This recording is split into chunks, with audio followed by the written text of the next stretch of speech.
Hey guys, welcome back to Story Devlog number 6. It's been a few days, quite a few days since I've done my last video. I've been actually very busy, and but I wanted to continue this log tonight. It's January 30th. Man, January's basically over. It's crazy. Um, yeah, so I've been doing some writing and research on the side. I just haven't recorded it. And what I would like to do tonight is go over story arcs and character arcs. I've been really trying to fine tune what the story is about. Um, in the past, I've created kind of an idea of what the story might be about, but what I want to do tonight is try to tighten some of that stuff up. So, what I have right now, let me just explain this to you guys. So, I found this website called BeamG, or BeamKey maybe. I don't know how you pronounce that. I'm just assuming it's BeamG. Anyway, so what this is a software, a website that allows you to create your own stories, create your own characters, the different parts of the character, and combine it into a plot. And the plot section allows you to show how the characters work with each other. So you start with event cards.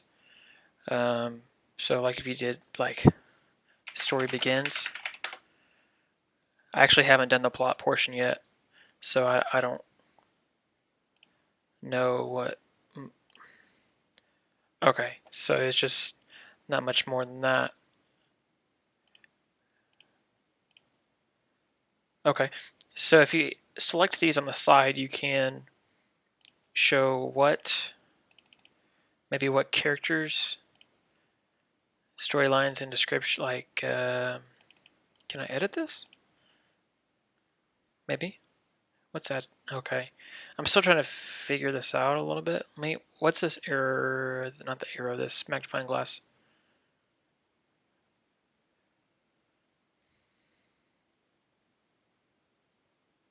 Okay. So, can I edit them? I can. Okay, so what you do is you include, let's say, main character, and then you can close it. So, like, this is what the main character interacts. Okay, gotcha. All right. So, to give you guys an update where I'm at with the story itself, let's go to this. All right. So, last time we talked about, as far as the story relation goes, we talked about starting the character off on Calamar.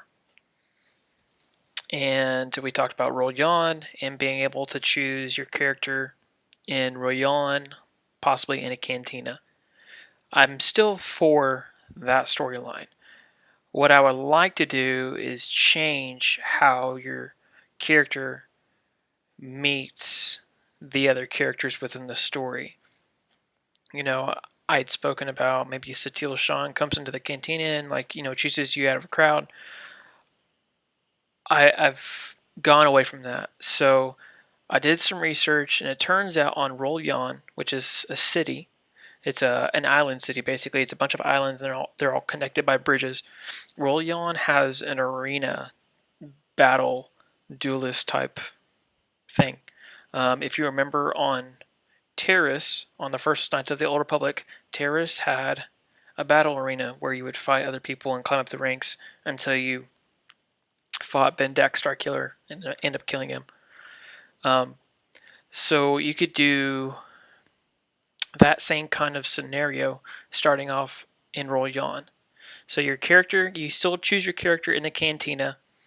Maybe he's trying to take the edge off before a fight, or maybe the cantina is post-fight, and you choose someone comes up to you while you're sitting at your booth in the cantina and starts asking you questions like, "Hey, I saw that fight you were in earlier today," or you can say, "I saw the multiple fights you were in earlier today," And then so you see like, yeah, and it starts progressing like, yeah, that first fight was pretty crazy against that, let's say Twi'lek, for example. And so you have a like a flashback of you fighting this Twi'lek, and so the character's perspective is transported into the fight, and so that's where you like learn how to do fighting skills and stuff. And then you maybe go to a next fight, and maybe let's say you do 3 fights. The purpose of the 3 fights is to teach you how to battle in the game, and how to use your buttons, how to maneuver, all that stuff.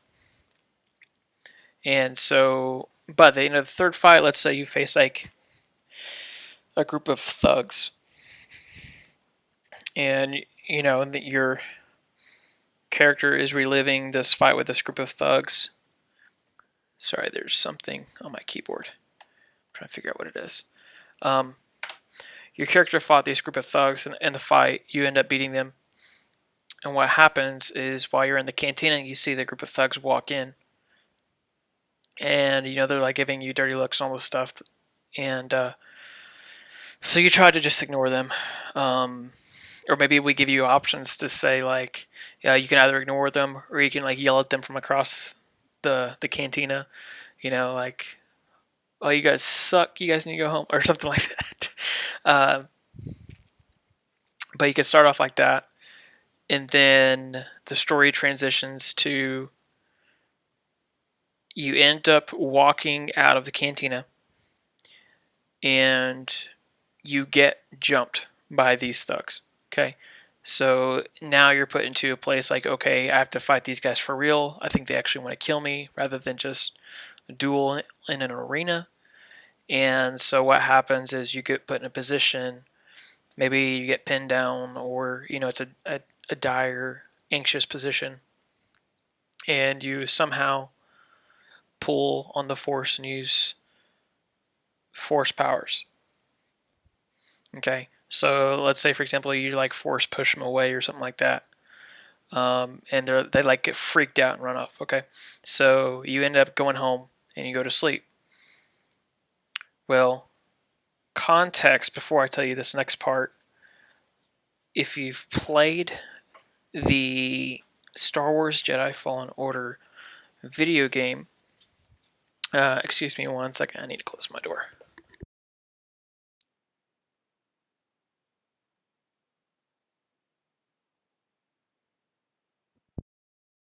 Sorry, my dog walked in my door, she pushed it open and wanted to start playing fetch. Oh, and now I've unplugged my desktop screen. 1 second, guys. Okay. Alright. This should kick back on in a second. Okay. Sorry about that. My foot accidentally hit the. Luckily, I was on a MacBook Pro and not a desktop, or else my computer would have kicked off, and I would have to restart this video. Anyway, so back to the story. So if you played Star Wars Jedi Fallen Order, if you haven't, spoiler alert, skip ahead maybe 5 minutes or a few minutes or so. But it's not much of a spoiler, okay? The way Star Wars Jedi Fallen Order begins is the character Cal Kestis tries to save his friend from death, uses the Force to do it. Because he used the Force, it was his powers and the use of Force was detected by Sith Inquisitors, and so they found him shortly after he did that. So just based on that, and on the fact that if you look back into the KOTOR series, it does talk about how someone using the Force may affect things on other planets, or there's a almost like a butterfly effect or ripple effect that goes across planets or time and space. And so, make sure that's off. Okay. Um, the same thing would happen here. So you've used the Force unintentionally, and what's happened is as you fall asleep, you have a dream, almost like Martin Luther King. Sorry, really bad. That was a bad joke. Okay, so you go to sleep, you have a dream. In your dream, Mitra Surik from KOTOR 2, which is technically the canon, or I'm sorry, maybe not the canon, the extended universe character for the person you play in KOTOR 2, right? So Mitra Surik, which is identified within the Wikipedia, at this point in time is a Force ghost, right? Okay, so she's been talking with Revan. Revan is currently in a physical stasis by the Sith Emperor Vitiate. If you're familiar with Star Wars: The Old Republic, you know who Vitiate is. He's a Sith Lord that's been around since BBY 5000 or something ridiculous like that. And so right now, the year's 3651 BBY. So he's been around for 1,350 years, right? Something ridiculous. So he's found a way to keep himself alive and transfer his body from one, or transfer his essence and spirit from one body to another. So Vitiate has Darth Revan in a stasis. His mind is now accessed by Vitiate, but Revan can also access Vitiate's mind. So it's like a two-way connection. And yet, from what I've read, Revan is able to communicate with Mitra Surik, the Jedi exile, who at this point in time is a Force ghost. She's technically dead, if I remember correctly. And so Mitra Surik's Force ghost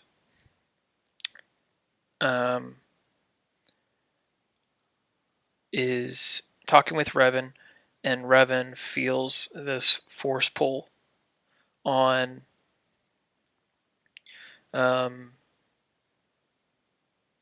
feels this use of Force on Calamar and Rolion by our character, and tells Mitra Surik to go to you in a dream and tell you to go to Tython. Okay, so because Revan can now see into the mind of Vitiate in his stasis, he uncovers a dark plan that Vitiate plans to do to keep himself immortal forever, rather than transferring his body transferring his spirit and his essence from body to body, which is called dark transfer. He's trying to create a way for him to continue being immortal in the same body.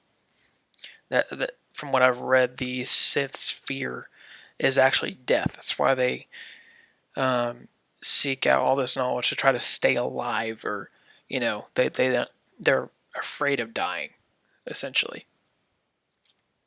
So this is a plan by Vitiate. Now, the backstory, before I move further ahead in our main character's storyline, the backstory I want to do for this is have Vitiate have a secret apprentice that is mind controlled. And what the apprentice is doing is gathering Sith holocrons from across the galaxy and hiding them on Tython within the old Jedi temples. And then eventually, once he has all the correct artifacts, he's going to combine them all in the forge at Vertape, which is on Talos. Okay, so that's the main problem that our main character is going to face. He has to stop the Sith apprentice from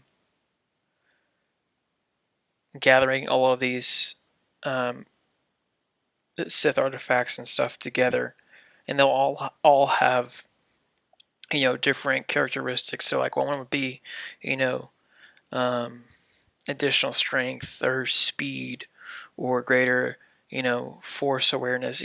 Just different attributes, and all of it is combined into an immortal state or an immortal artifact. Um, and now the reason they're all spread out across Tython is because of the force storms that would react to the Sith artifacts, because they're very dark, and because of the dark nature of the artifacts, the planet itself would react to it if they were all in one location. So what the Sith apprentice ends up doing is hiding them in the Thoyor. You hide one in each of the Thoyor. So let's say, for example, you have 8 or 9. Yeah, so the smaller Thoyor, there's 8 of them, and then you have the one larger one above the. Oh, what temple is it? Oh goodness, which one is it? Akarkesh, Temple of Balance. Okay.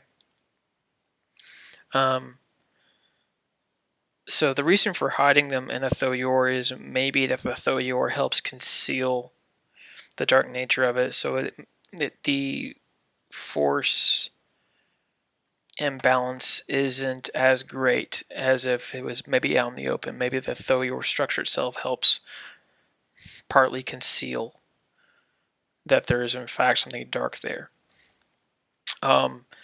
And an important point that I want to make about the Thoyor is I would like for them to be able to be accessed by descendants of the Thoyor pilgrims who first were brought on. Turns out your character happens to be a Thoyor descendant, and I think it would be good to have a Sith apprentice who was also a Thoyor descendant. That way it makes sense, and it makes sense for why the Thoyor would hide it there. I'm sorry, not the Thoyor would hide it there. The Sith apprentice would hide it within the Thoyor. And maybe there's like this really strong artifact in the Temple of Balance, and maybe the artifact is relative to which Thoyor it's at. So, like, let's say if it's the Temple of Science, maybe it's some sort of chemical or scientific Sith artifact that's hidden within that Thoyor at the Temple of Science. Temple of Knowledge, maybe it's Sith book, but there's so many things we could do with that. So that's kind of the backstory. That's the whole reason. That's the whole problem we want to get to. Okay. And I'll move forward. So, previously we've talked about the will of the Force. Kreia within KOTOR 2 makes many comments about how she hates that the Force has a will of its own and it wants to do things on its own. It will draw people. The original story of the Thoyor, the midichlorians within the Force-sensitive people were actually drawn, and they responded to it.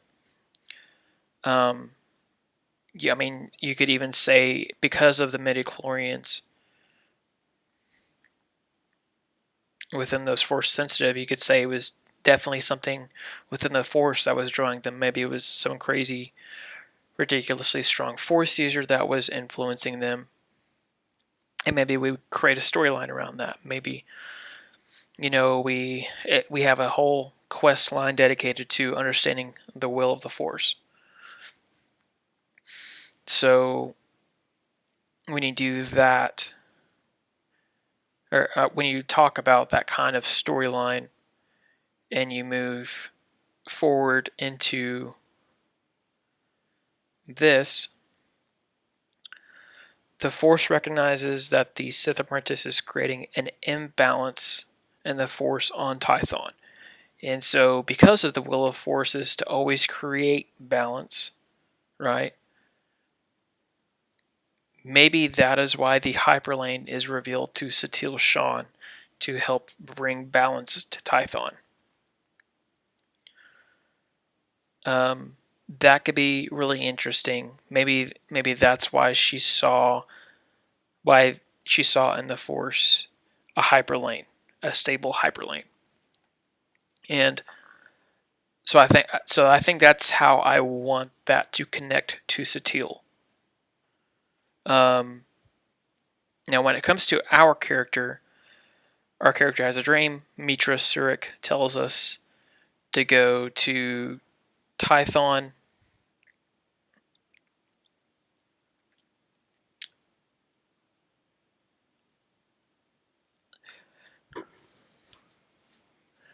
So I'm still trying to figure out why they need to go to Tython. Obviously, Rebin and Mitra Surik recognize that the character has strong force capabilities. They could go to Tython to train.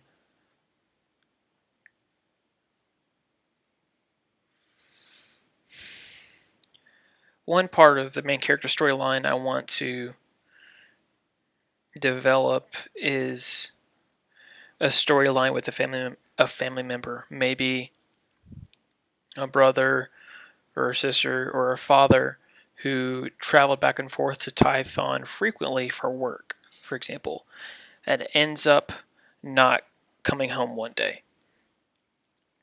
And so maybe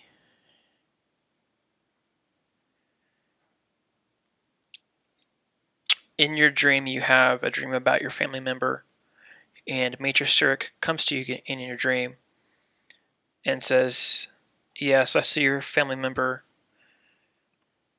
and somehow convinces you that the Force is drawing you to Tython to go find them, or something like that. Like that's BeamG has a good explanation for this, or a good way to describe this. It's you have your trigger for your story. You need an external problem that triggers your main character's plot. So next, what is main character's? I just call it main character because eventually what will happen is you can choose your own character name. What is main character's main external problem or mission? What occurs that triggers the story? The player must stop Vitiate's apprentice on Tython. The player gets into a fight outside of a Rolyong cantina and accidentally but strongly pulls, we could say draws. Come on. Draws power from the Force. I spelled apprentice wrong. Goodness. The Force powers are felt by Revenant and Stasis, who is still in contact with Mitra Surik's Force Ghost. Mitra visits the player in a dream and tells them to go to Tython.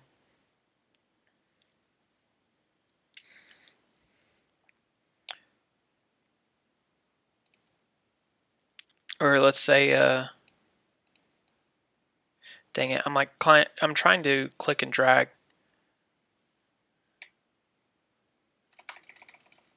And it's not letting me with this, because it'll allow me to click and drag these sections. So I'm just gonna have to backspace here. So the player, capitalized player, so it's recognized. The player has a dream about family member. I think usually father figures are really strong representatives in game. I'm trying to think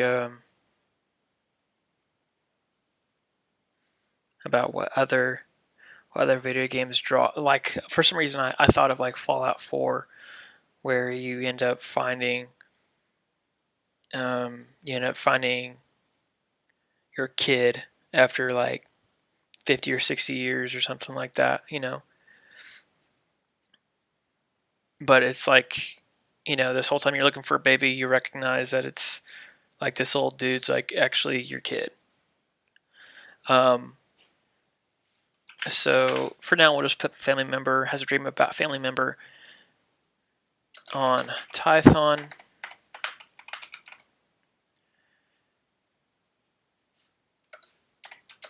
Mitra comes to player in the dream.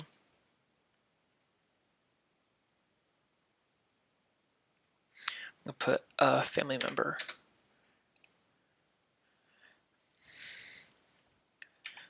Says the force is drawing you to Tython.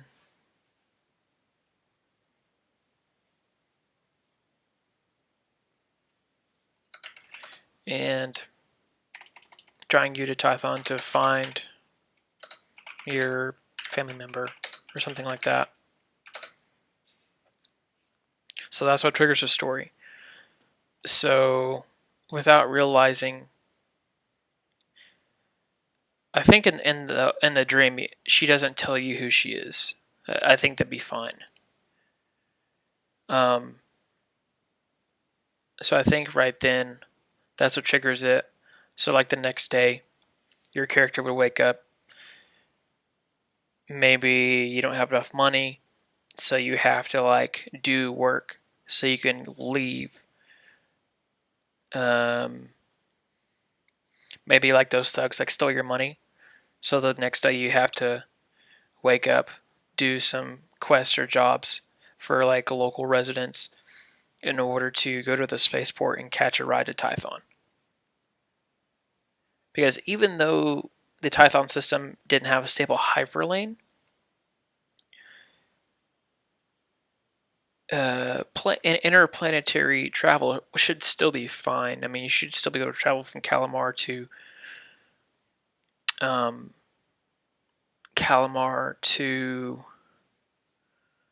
Tython, no problem. Shouldn't be an issue. So if we go to the want, what does the main character want or desire? What ideal state does main character want to achieve in order to solve the external problem and be happy? So at this point, if the external problem is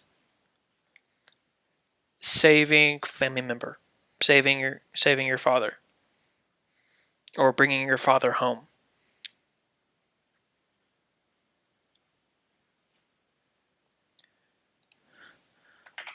the player wants to find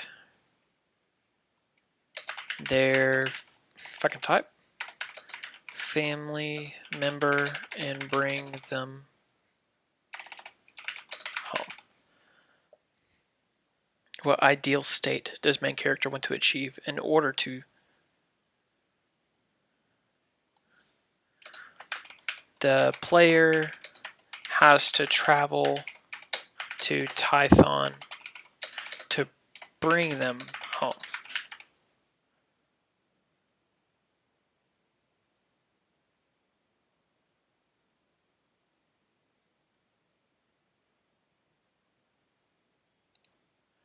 Goal. What is main character's goal? What specific achievement would let main character feel the ideal state has been reached? Okay, so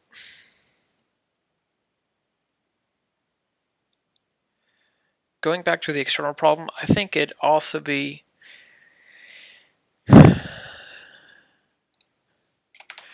and find yourself. So with the loss, I'm going to go ahead and just place this as rather than family member. The player has a dream about their father to find father and find yourself. So maybe your character has this underlying identity problem, or maybe there's something they've always known. So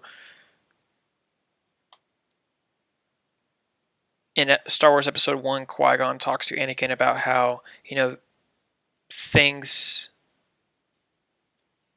he knew things would happen before they did. Maybe your character goes through the same scenario, and Mitra is saying that to your character in the dream. And so the player wants to find their father and bring them home. The player wants to travel to Tython to bring them home.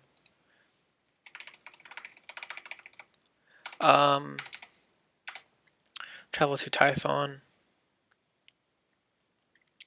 and find themselves.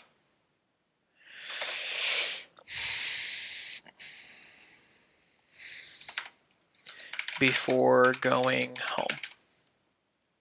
Okay, so the goal. So I feel like want and goal are kind of the same. Want or desire. Or maybe, what does finding yourself look like, perhaps?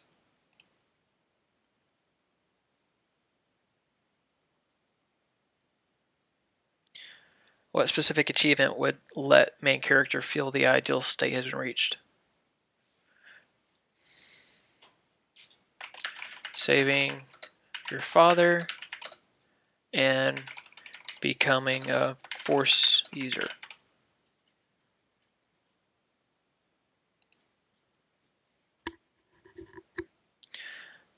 What is main character's outward task? Is main character conscious wait conscious or conscious of a mission?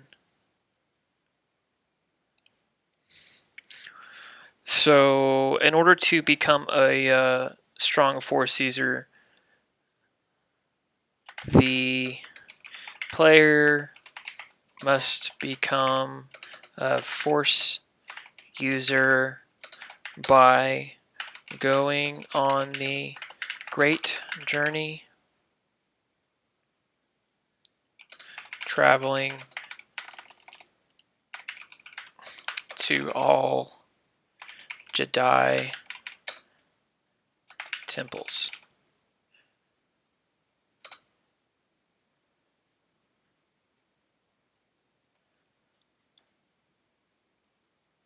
Yeah, I think that's pretty good. Perceived need. What does main character believe they need in order to achieve the goal?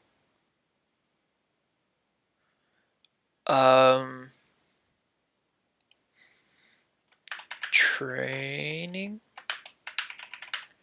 at each Jedi temple and uncovering their secrets.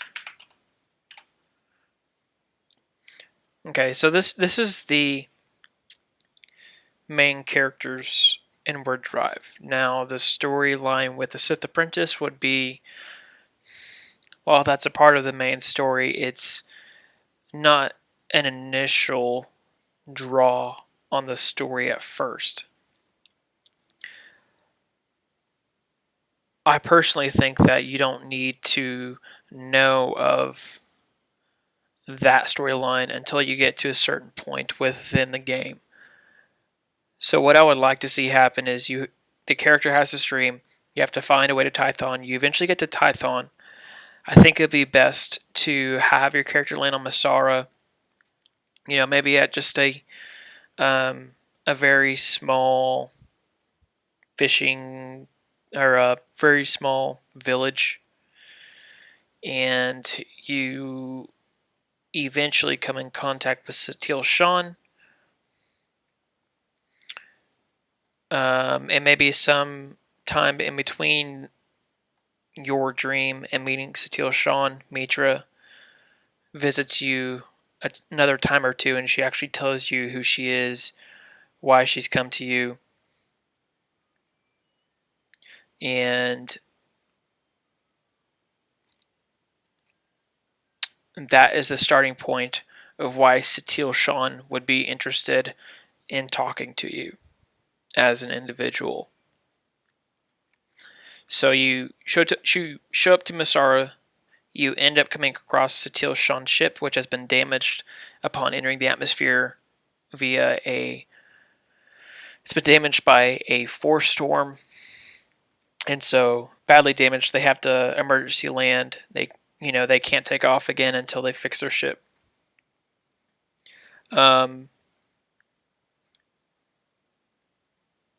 So they've only been there, let's say maybe even in like a day or two, and you come into contact with them.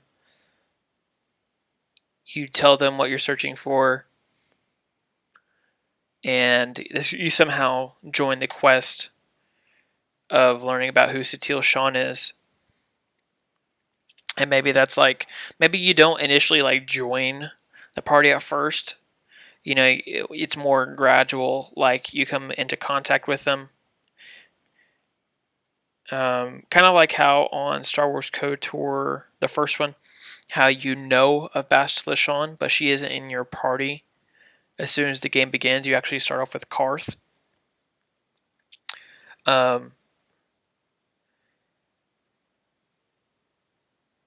So I think what you start doing is from that point, you've met Satil Shan at their ship. You start exploring. Let's say, for example, you don't even go to, you have this open world style of play. It's non-linear. You can do it however you want. Maybe you don't even go to Satil Shan's ship. Maybe you just start exploring Masara on your own. And you eventually come across Padawan Kesh, which is the first Jedi temple that you need to visit in order to really begin your main quest of becoming a Force user. In the process, finding your father, bringing him home, and then eventually learning about the Sith apprentice and the plot to become an immortal being. I think what would happen is the Sith apprentice would be the immortal being, and Vitiate would transfer his dark essence into the Sith apprentice body, so that Vitiate overtakes the Sith apprentice body. I think that would make the most sense rather than trying to make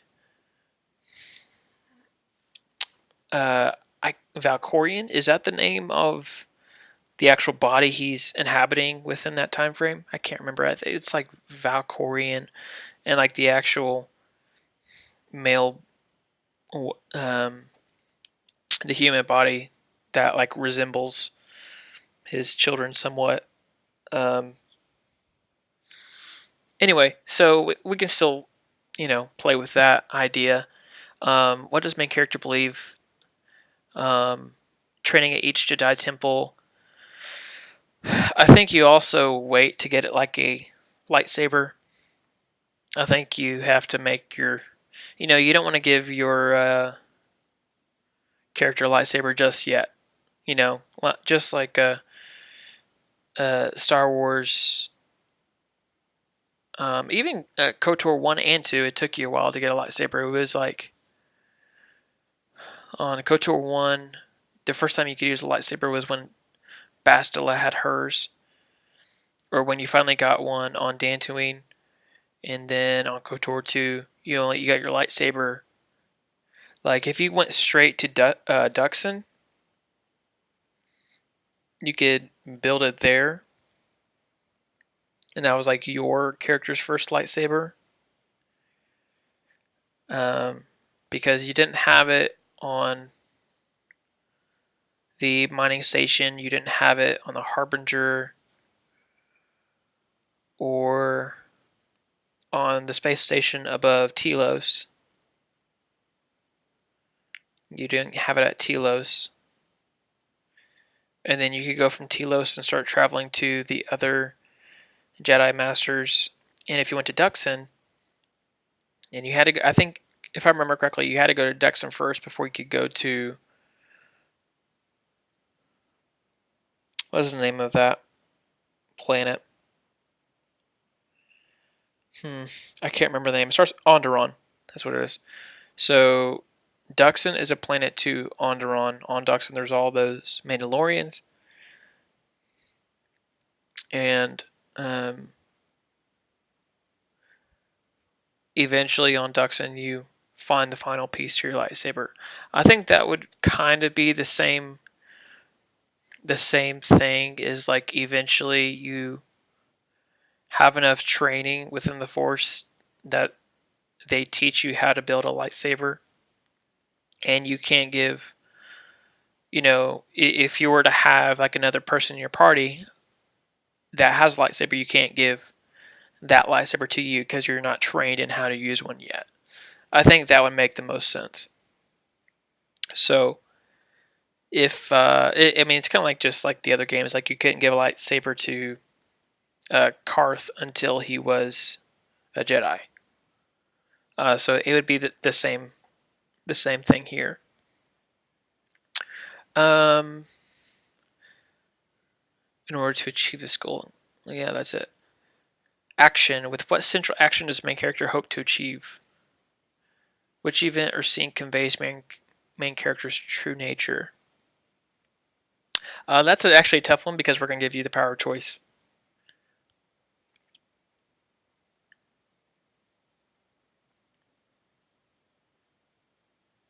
I mean, we can go ahead and just say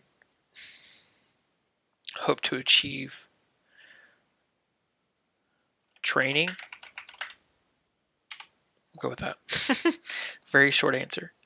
Stake. What would be the consequence of main character's failure? What's at stake? Now,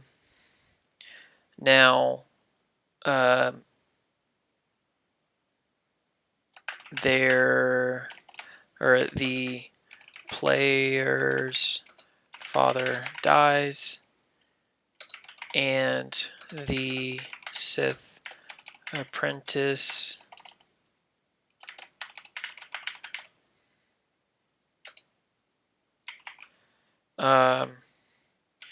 completes the Sith artifact.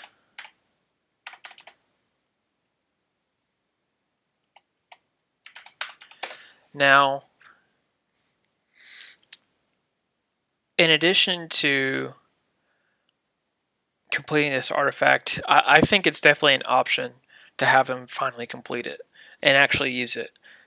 I've been doing research into Sith artifacts and the different kinds of ones. So they had like daggers and amulets and medallions and swords and all this stuff. The canon, the Star Wars canon, and this is even talked about in Star Wars Clone Wars, the TV series.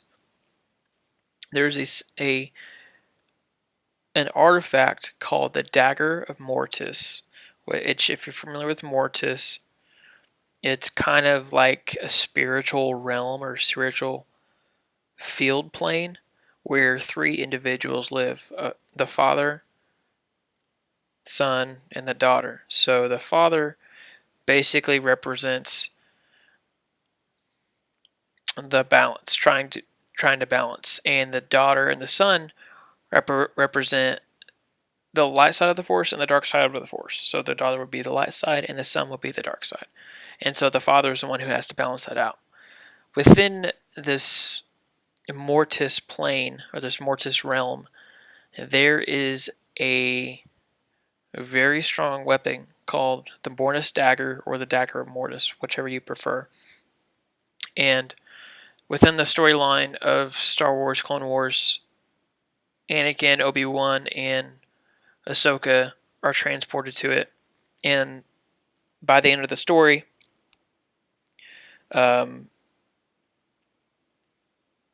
the Dagger of Mortis is used on these beings, and they're all killed off, essentially. These beings were originally immortal, and what the dagger does is it breaks immortality. So it would be interesting to have the Sith apprentice complete the Sith artifact, and maybe beforehand you could do things that would stop him, and he can do it. But what if there was an additional finishing part of the quest where you'll let him finish the artifact, and the only way you can kill him is to get the dagger mortis. So what might happen is that you reach a certain point to where after the artifact is complete, the apprentice is now immortal. Maybe the father from Mortis appears to you, gives you the dagger, and you have to use the dagger to defeat the apprentice. That could be pretty cool.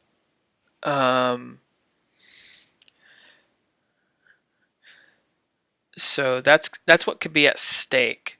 Now, obviously, we're going to include a lot of player choice into this, so maybe the father doesn't die, and maybe the Sith apprentice completes the artifact, after which these the Sith apprentice would have to be defeated with the Mortis dagger, and the Sith artifact would have to be destroyed. And all this would happen at the forge, so you could destroy it with the forge. Antagonist obstacles. What are main characters' antagonistic obstacles or threats? What force prevents main characters' growth? So, I think uncovering the Sith artifacts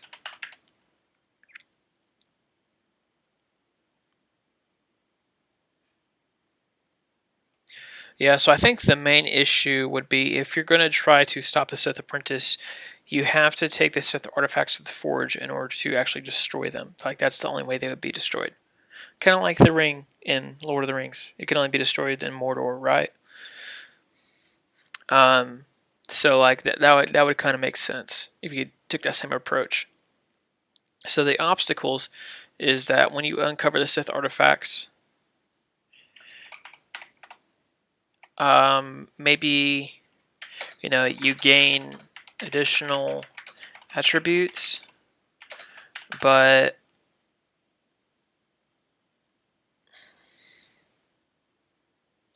how about this? Now this could be pretty cool. What if the user, or I'm sorry, what if these Sith artifacts were actually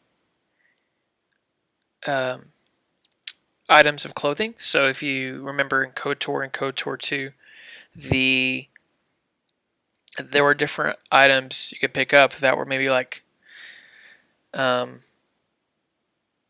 Nagasato's lightsaber or Nagasato's gloves or greaves or something like that. Like, what if all of these Sith artifacts were different parts of, like, maybe a Sith garment? So by the time you collected them all, you had this entire decked out Sith garment. Like, that could be pretty cool. And they all give you additional attributes, but maybe they also took attributes away. Maybe this is just like totally a side note, not even really an obstacle. We're just more talking about, what could these Sith artifacts be? Maybe this isn't really that, but that's something to. I'm gonna write this down.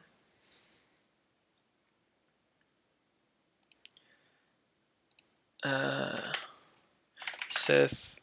I hit enter, right? There it goes. Sith artifacts. If I can spell it correctly. Okay.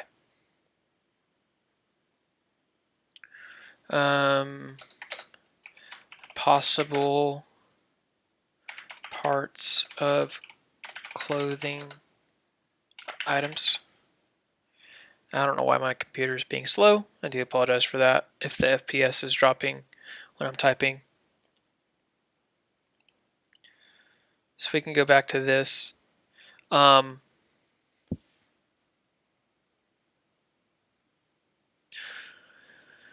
So this is kind of where we are right now. This is how the story is developing. What are main characters' antagonistic obstacles or threats? The Sith apprentice notices the player on Tython. Also, I read about there was a specific amulet that was a Sith artifact that allowed someone to be hidden in the Force. And so maybe while the Sith apprentice is hiding these different artifacts within the Thoyor. Maybe the Sith apprentice himself is wearing an amulet that allows to hide himself in the Force. That way he remains undetected by Satil Shan or any other Force users that might be a part of this group. And maybe that's why wherever he goes, he's not creating Force storms and stuff. That could be. What Force prevents main character's growth?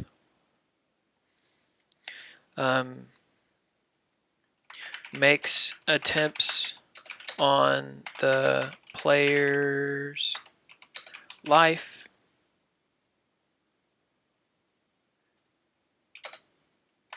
Other quests and sentients or animals may try to kill you. Seems pretty good. Great work. By now you should have a fair idea of how the plot works based on main character's narrative function. Now have a look at some optional plot devices that you could use in order to give your plot more drive. And it wants me to subscribe to Premium. So,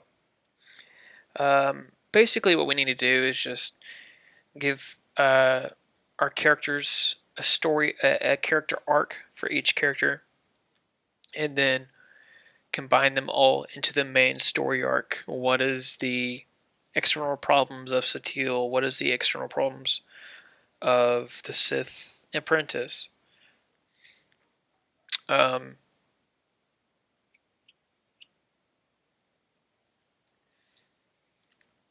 I was also doing some other research about, party members and such. It would be cool to include HK-47 as a party member. Like the backstory of HK-47 after Darth Revan is captured by Vitiate when he's in stasis. During those 300 years, HK-47 is actually searching for Darth Revan. And he's eventually captured by Darth Malgus. But it would be cool for the sake of this, like you somehow come across HK-47 on Tython because he's searching for Darth Revan. So that could be interesting. Anyway, that's just a little side note. So I do have HK-47 included in the party for now. So that's that. So we'll go ahead and stop this here. We're already at 52 minutes, almost 53 minutes. Yeah, so that's where we're going. I've been putting some time into the story and thinking about how this should develop. I do like this more than Satil Shan just showing up in a cantina and say, "Hey, come with us. You don't know who we are, but you should join us." This allows for more. It allows for more development of the character. Allows for more development of why you're actually on Tython. It allows you to explore how the game works in a non-linear basis with, being on Roll Yon, you learn how to fight, you learn how to do other quests and get currency, get credits, all that stuff. So it's pretty cool. Really excited about where this is going. Going to continue doing this story development for a bit. It needs more stuff. But hopefully soon into the future we can start doing actual maybe visual design of what Massara might actually look like. I've been doing some YouTube research and Google research as to how to design sets and using Photoshop and stuff, because I use Photoshop quite a bit. So I feel like I could at least do something like a I don't want to say stick figure drawing, but I could at least do something to where it's like you can recognize what it is and give us ideas of what kind of designs we want to see. Maybe if it's the Jedi temples or if it's different villages or mountains or Thoyor, or the terrain surrounding the Thoyor, and you can also pull from the look and designs of the different Dawn of the Jedi images that are on Wikipedia. But I don't want to pull too much from that. I think it'd be good to create our own vision. So, um, so with that, appreciate you guys, and I'll catch you guys in the next video. If you really like this video, please leave a like. It really helps out.